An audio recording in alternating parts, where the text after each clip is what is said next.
Hey guys, I'm Ethan Moore from Stockholm Supply.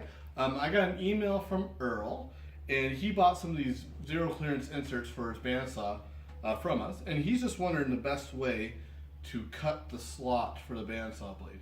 Now the reason they don't come with the slot cut in is pretty simple.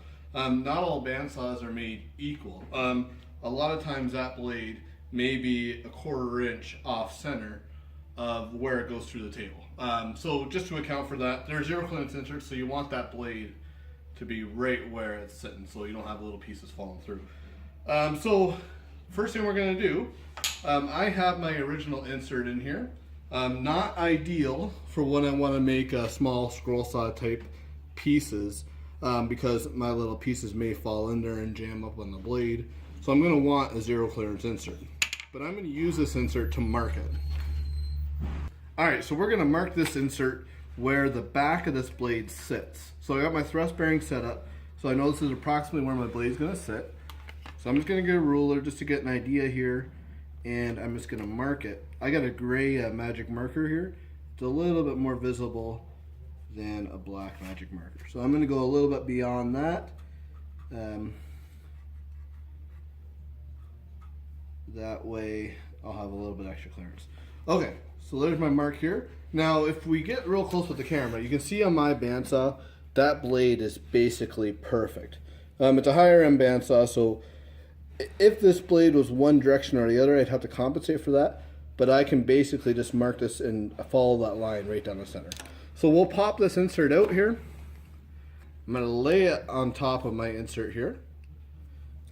The first thing I'm going to do is mark this back line here as best I can. That's how far down I'm going to cut. Then I'm going to make 2 lines right here. Okay. So there's my lines. Then what I'm going to do here, I'm going to take an X-Acto knife and I'm going to just basically make a slice. So that'll be the saw blade line I'm going to follow. Whoops. Try to make it straight if you can here. Okay. So now that I got my little mark, I'm going to follow. I'm going to clamp it in a vise. I don't normally have this vise on my bandsaw table, but it's handy for a video. I'm going to get a hacksaw, and I'm going to follow that line. So I'll let you come around to the other side, and you can see exactly what I'm doing here. So I'm going to go down there, follow that line as best I can.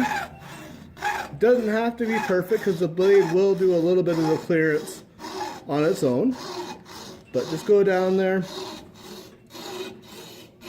We're going to go down until I'm at the back there, and there's my cut. Now I got some burrs on the outside here. Just loosen that off, and I'm going to take my knife again. This works pretty well just to clear out those burrs. What I'm doing here is very bad. My mom always told me never to cut towards myself, but I never listened. Okay, here we go. So we got our slot. Slide that into my blade here. And these zero clearance inserts are made a little bit tight. So sometimes they take a little bit of extra to get them in there nice and flush. So let's pop it in there with a hammer. Especially the first time you ever put one in. Okay. So there we are. So now that we got that set, we're in pretty good shape. The last thing I want to do is just turn that bandsaw wheel, and that will clear essentially the kerf of that bandsaw blade out. And once I got it good and clear, then I can plug my bandsaw in and turn and give it a try. Alright guys, so we got the insert in. I'll turn it on here. I'll make a couple of cuts, but you'll hear when I turn it on, it's got a little bit of a whine to it. As that blade runs through that insert more and more, it'll clear more and more of its kerf out. So that sound will go away here.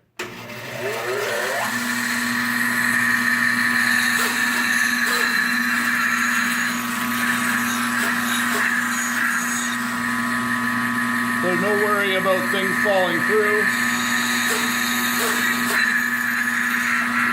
insert here. Nice.